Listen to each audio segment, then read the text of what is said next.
'Yan uwa har yanzu bisa ga nazari da bincike da muke zurfafawa kan lura da 'yan takarar da suka dace talaka ya zaɓa a wannan lokacin da muke tunkara. Har zuwa yanzu da nake wannan bidiyon abin da na gamsu da shi bisa ga fahimtata da tunanina da abin da idona ya gani, tunda duka 'yan takarkarin nan ba wanda bai samu dama a lokacin ina da wayo ba. Babu wanda tarihi ne ya haddace min yanda salon mulkinsa ya kasance ko kuma damar da ya samu yanda ya gudanar da ita. To har zuwa yanzu ba wani ɗan takara da ya kamata talaka mai hankali da basira a matakin shugaban ƙasa ya yi tunani idan ba Injiniya Rabi'u Musa Kwankwaso ba. Injiniya Dr. Rabi'u Musa Kwankwaso in dai talaka mafita yake nema daga abubuwan da yake kokawa a kansu tsawon shekaru, ko da Kwankwaso za ka sa addinanci da ƙabilanci da kaza a cikin al'amuranka na siyasa, wanda ya kamata mu ma janye waɗannan abubuwan daga cikin tafiyarmu ta siyasa. Me nake nufi da addinanci? Ya kamata mu zaɓi mutane masu addini, masu nagarta, masu son addini.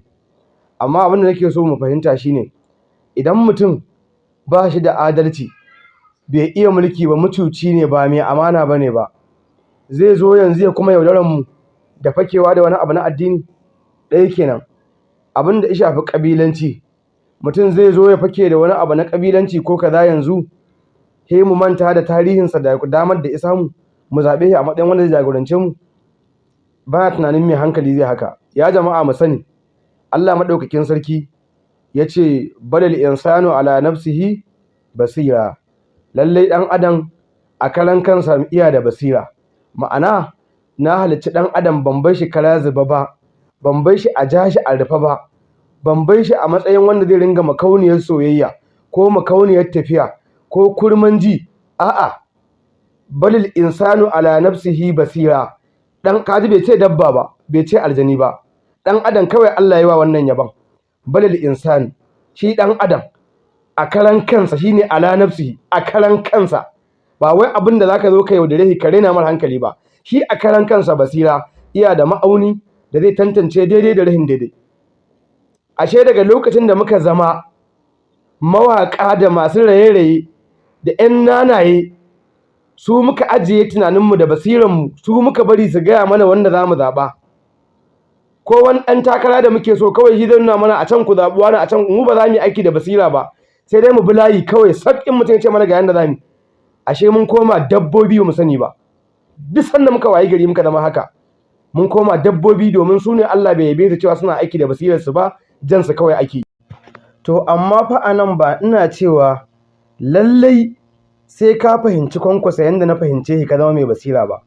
Ba haka nake ne ba. Dan akwai mutane marasa fahimta, ana magana sai su sa san zuciya, musamman mu da muka mai da siyasa kawai kaman wani abu na kawai dama san rai, shi kar a ji gaskiya a cikinsa.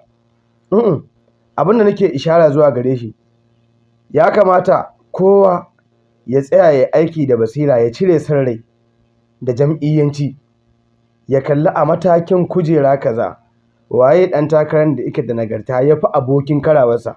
Kakka ce wannan ɗan takarar sai ya zama ba shi da wani tarihi na laifi. A'a, Kwankwaso iya da tarihi na laifi, iya da tarihi na gazawa, iya da tarihi na inda ba daidai ba. Kai ma ɗan takararka iya da tarihi na a'a, to ka kalle su kowanne kaga cewa to a hakan dai wane ne ya fi wani kusa da daidai da nagartar da ake bukata. To a lokacin shi kaɗai ya kamata ka zaɓa. A nan ka yi aiki da basirarka. Saboda haka irin basirarka daban, irin basirata daban. Ba dole ba ne abin da basirata ta hango mini ya zama shi taka ta hango. Amma dai abin da nake nufi, muddin mutum baya so ya mai da kansa dabba, to ya zama cewa da basira zai aiki, ba wani shashasha ne kawai ya zo ikirarin jam'iyya ya yi ihu ka ce kaza. A'a, kakkai haka.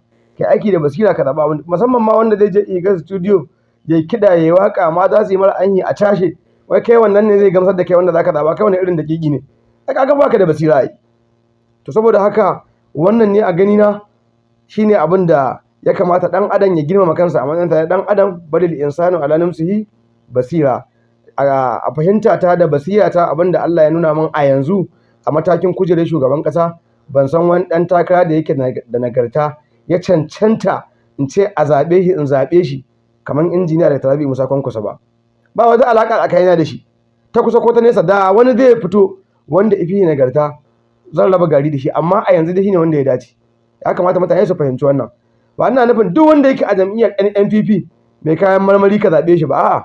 To ai ba mamaki a jihar ku gwamnan ku ba mutumin kirki bane ba. Ba mamaki a waccan jihar kuma gwamnan ku na wannan jam'iyyar mutumin kirki ne. Dama da wanda kaji ya ce tunda Kwankwasa nake yi, duk wanda yake jam'iyyar Kwankwasa shi zan zaɓa. To wannan ma ba da basira yake yin siyasa ba. Siyasa yake irin ta daƙiƙanci da ta jefa ƙasar a cikin masifar da ake ciki yau.